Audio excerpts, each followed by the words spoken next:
Guys, welcome back to the channel. Thank you so much for joining me. And today, what I want to do is talk about something that absolutely everybody is talking about, and that's this whole Rolex and other luxury high horology brands being made in China. Now, there's a couple ways that you can look at this after seeing all those videos that were dropped. A, you've been duped horribly for decades. Or B, the people in the videos are lying to you. There's a little bit of each, I think. This side I know. This side I'm going to be pontificating just a little bit. Here's what I find the most difficult and the most frustrating about this situation.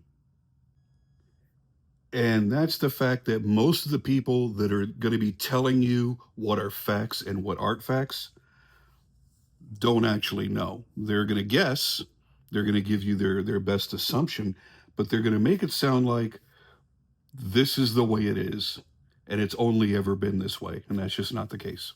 What I would tell people is this: use your common sense, use your head. If you already don't feel completely comfortable spending X amount of money on a high-end watch by a high-end brand, then maybe don't do it. Don't make it your life goal. There's a lot of people that do, and I'm not excluding myself from that in any way. I knew that before I died, I wanted to own a Breguet, and I wanted to own a specific Rolex. Now, the Breguet has come and gone. I've done that. And there's a specific Rolex that I want that is probably not going to happen. But you'll notice over the past few months, for the first time in my lifetime that I can recall, Rolex discounted their products directly, 20%, after all of this news came out, because it's really damaged the brand. Here's my thoughts on it. Before I give you my thoughts, I'm going to tell you what I know to be a fact, and then I'm going to give you my thoughts. What I know to be a fact is this. For decades, I have known through my friends in the industry, people that I worked with in the industry, that there's no such thing as a free lunch. And what I mean by that is when you find that perfect watch and it's everything you ever could have hoped it could have been, and it's Swiss made, and somehow you're able to just somehow eke out enough money to own that watch. And you're thinking, man, if this was a Patek Philippe or a Vacheron, this would be so much more expensive. Yeah, it would. Because Patek and Vacheron are absolutely Swiss-made watches. The watch that you bought will fit the definition of Swiss-made for export. In order to put Swiss-made on the dial of a watch, you guys have heard this a million times now. I don't need to go through the whole thing in detail. At least 60% of the watch's value, not cost, value, must be Swiss-made. The movement must be Swiss-made. The movement must be cased up into the watch in Switzerland. These things all have to be met. And they could all be met a lot more easily and cheaply than you think. Swiss-made movement, that has its own definition. And that's hotly debated, and it has been for a long time. Well, do you mean the movement minus the escapement, or the whole movement has to be Swiss-made? And I think they landed on the movement minus escapement. Now, I remember there were a couple of things that were fighting for a rule with movement minus escapement. One was to be called Swiss made, and another was to be called an in house movement. And I think to be an in house movement, it had to be the entire movement. And then for the Swiss made movement, it had to be the entire movement minus the escapement. I'll have to look that up and double check. Either way, so that means you can get some really expensive components in that movement, put it all together, and you're just waiting to fine tune it with the escapement. And I don't know if there's a huge price difference between an escapement from ETA in Switzerland or the Chinese ETA. The what? Yeah, there's a Chinese ETA.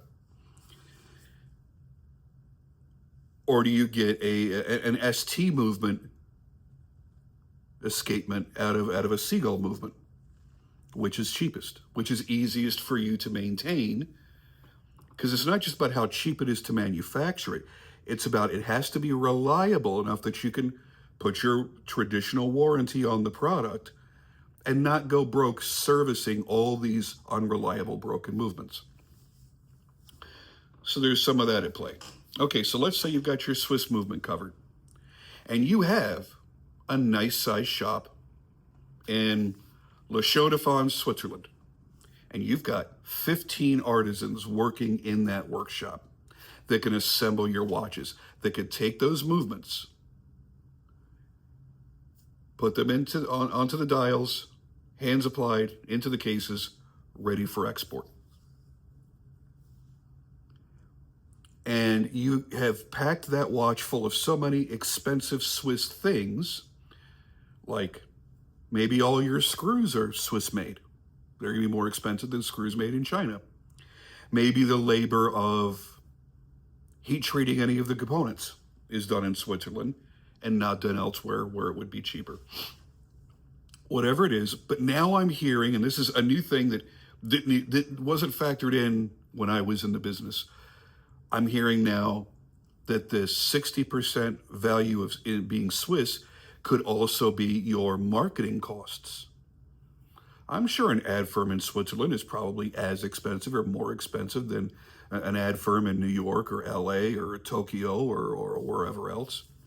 So if that truly is factored in as well, there's a whole bunch of stuff that they could start tossing into this equation that wouldn't have benefited you as an owner of the watch to begin with.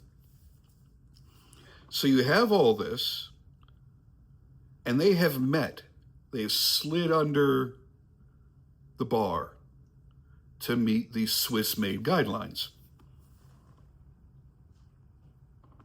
Meanwhile, the case, the bracelet, the dial, probably the handset, maybe not, all made in, doesn't matter where else. We're only talking about Swiss made, right? If it's not made in Switzerland, that's all that matters. Is it China? Is it Vietnam? Is it India? I don't know, but wherever.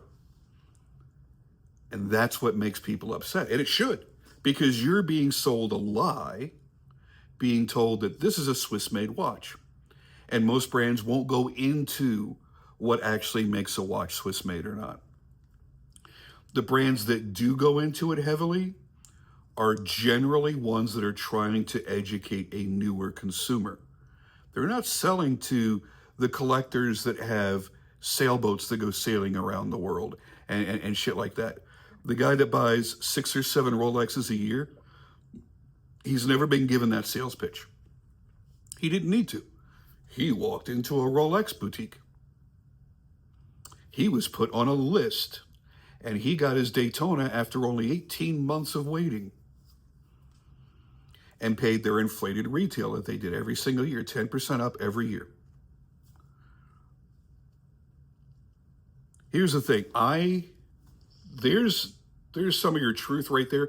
Another truth bomb for you. Years and years and years ago, when I left television, when I stopped doing watches on TV, and I went to go work for a private company, that company was involved in the watch industry.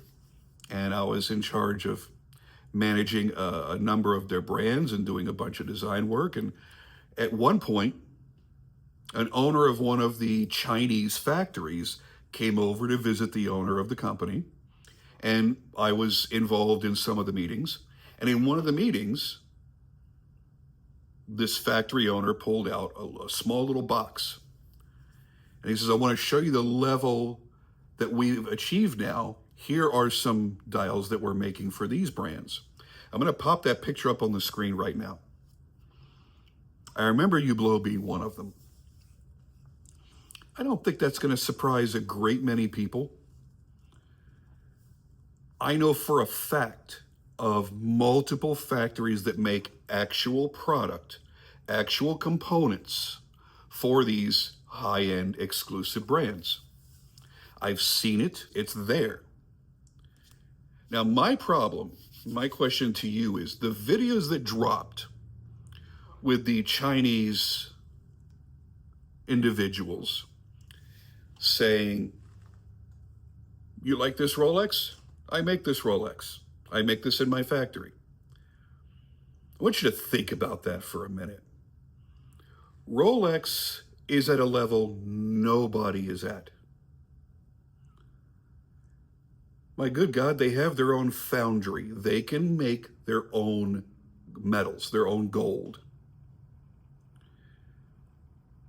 As a matter of fact, 80%, over 80% of everything used to manufacture a watch, they can manufacture for themselves in-house, on premises. They don't need to go outside. It would cost them more to go outside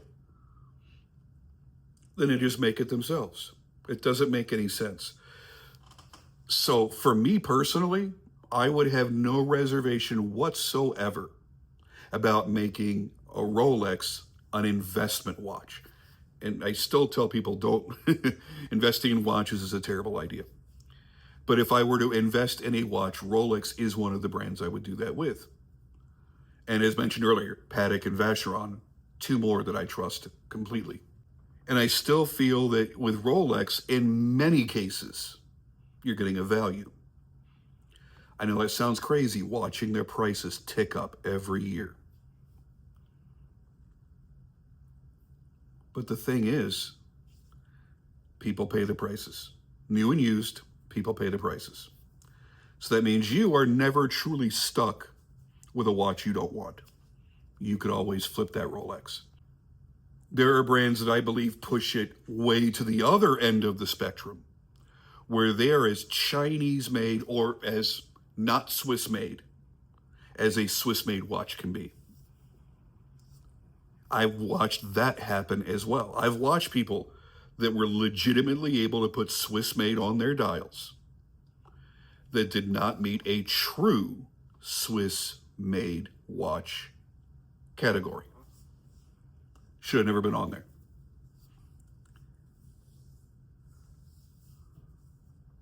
And that's easy. But what's easier than all of that, and pretty much free, is standing here with a camera or a cell phone in a room full of counterfeit watches and saying, oh, you like Rolex? I make Rolex. And they quickly show it to you. This guy could just be nothing more than a manufacturer, one of the dozens of factories that manufacture knockoffs, whether they're high quality knockoffs or the worst knockoffs that you could see from a mile away. Sure, it may say Rolex on the dial. That doesn't mean that that is being sold as a real Rolex. Sure, it's in a Rolex box. Yeah, because the counterfeit market wants to sell it as close to authentic as they can. So when he's showing you all this stuff and going, look at the bracelet, look how the quality of the bracelet is and this and that, that's because over the years, the counterfeiters have been making higher and higher quality watches. And if you know where to dig around on YouTube, you can find comparisons between high-end replicas and the real thing side by side. And in some cases, on some portions of that watch, the counterfeit is nicer than the real thing.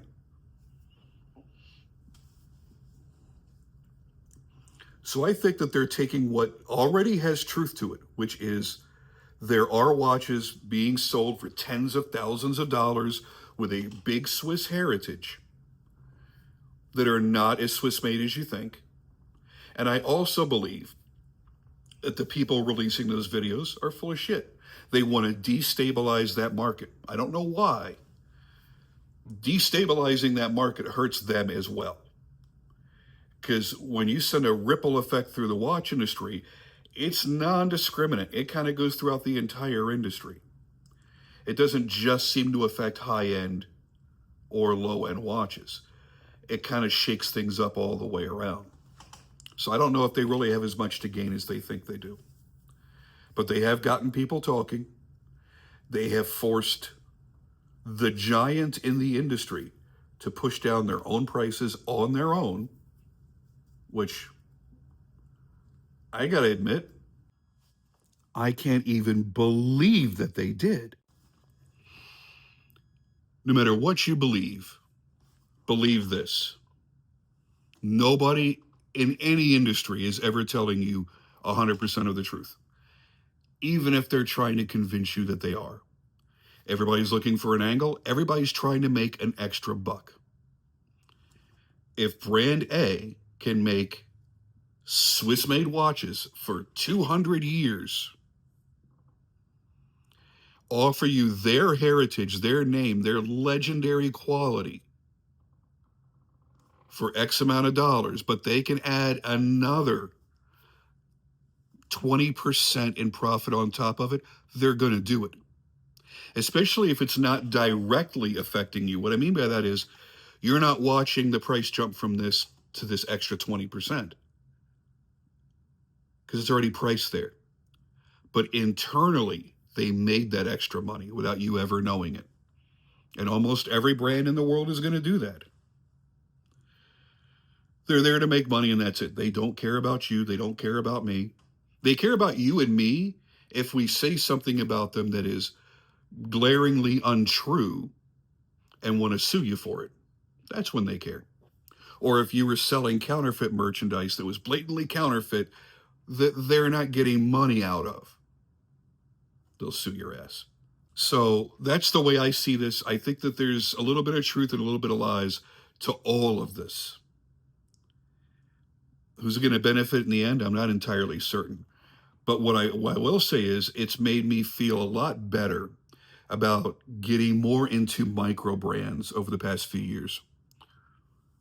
Because now I don't care as much about Swiss made. I care about getting everything that I want, design wise, complications wise, fit wise, finish work, and value. The watch I'm wearing right now, this is pretty much one of my favorite brands at this point now, and that's Spinnaker. The Dumas GMT. I absolutely love this watch. I didn't overpay for it. It wasn't, I mean, if this was an Oris, this would be a $3,000 watch. And you'd hold it and go, this is a $3,000 watch. It's worth that. But these smaller brands, Chris Ward being another one, Christopher Ward is fantastic, but still not too cheap. Still a bit on the pricey side. But you compare it to something that you're very familiar with, and you hold them side by side, and the quality appears the same. I don't mean this like the pitch that you heard on TV. This has the exact same steel as this, and it's the same components as this, and the same base movement as this, yet this is 10 times more. That's not what I'm saying. If you could take the two watches and really give them a true comparison and go, I don't sense a difference in the quality between these two watches. This one's $3,000, this one's $1,350. Christopher Ward wins again. So I am really happy that I have gotten into micro brand watches so much over the past few years. I still love my bigger watches, my, I go back to my Zinn all the time. Sure, it's not Swiss, it's German.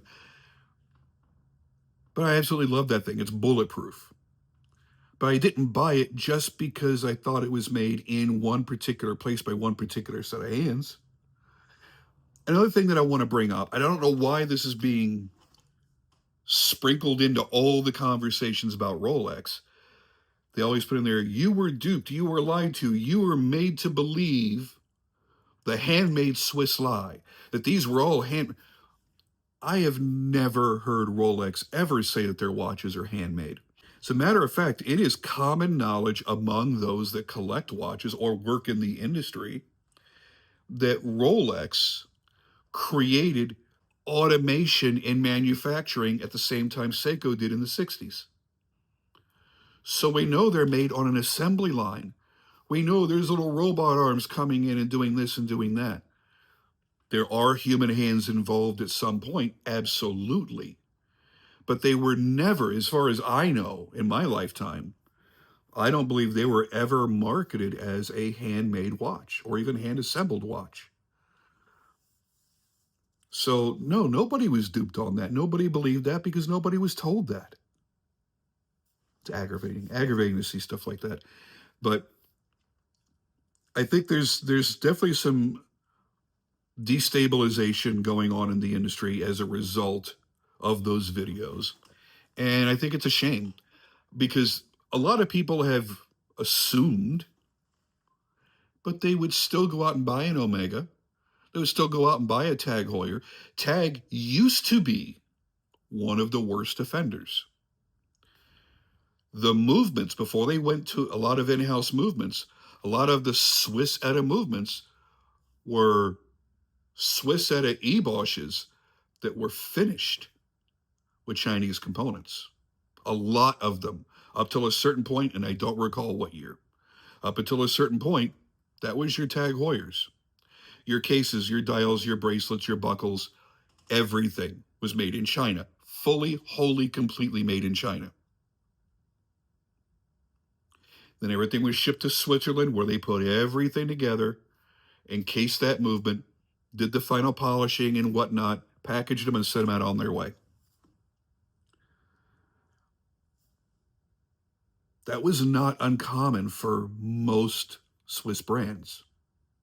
And think of the industry that Jacob the jeweler is in. We all know Jacob the jeweler ripped off a lot of musicians, a lot of rap artists back in the 90s and early 2000s. And throughout all of that, he continued to make watches and market watches. Do you really think the guy that was bold enough to sell gangster rappers $300,000 gold chains that were fake as hell, you think a guy that's that bold and daring with his own mortality wouldn't do the same type of shit in the watch industry? You don't think he would have snuck a Chinese movement inside this jewel encrusted crazy ass watch? Of course he would. And if he would do it, and he's maintained in that business, jewelry, nobody knew what was going to happen for a while there. Somehow he still shows his face. But in the watch industry, he's remained constant.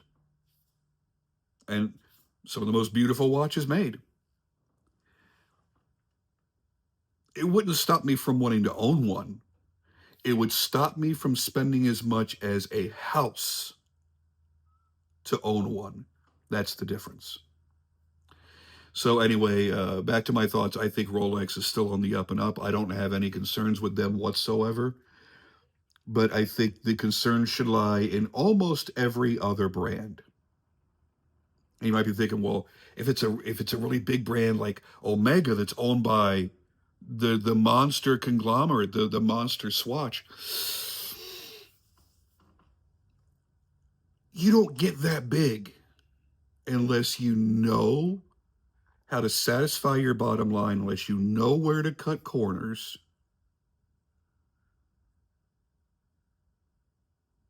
I have no reason to think that Hayek would do something like that. But when I look at monster-sized corporations, they're usually the most evil. They're the ones that are going to do the most unscrupulous things. So if you're thinking solely, well, the Swatch Group is just too big for any of their brands to have ever pulled that. Don't think so just for that reason. You can think so because you're a fan of Swatch, you're a fan of Hayek, and you think everything that they do is great, and there's nothing wrong with that. But don't do it just because you're like, well, they're too big for that. The biggest are going to be the the worst. That's always the case in every industry. So anyway, that's my thoughts. I might be right. I might be wrong. There are a couple of things in there that I've told you I know for certain that I know I'm not wrong on. I have photographed those with my own two hands, saw them with my own two eyes.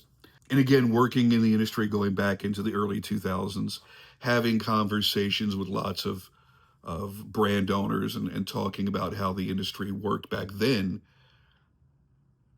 it's not a lot different. It really isn't. So it makes the accusations easy to believe in most cases. And I think so much of it is blown out of proportion that it just doesn't matter. Man, if you want that watch and it's $15,000 and you can look at it, you can look at the components that you can verify are there. You know what the steel is, you know what the movement is, you understand all of these little things, and it's still worth it to you.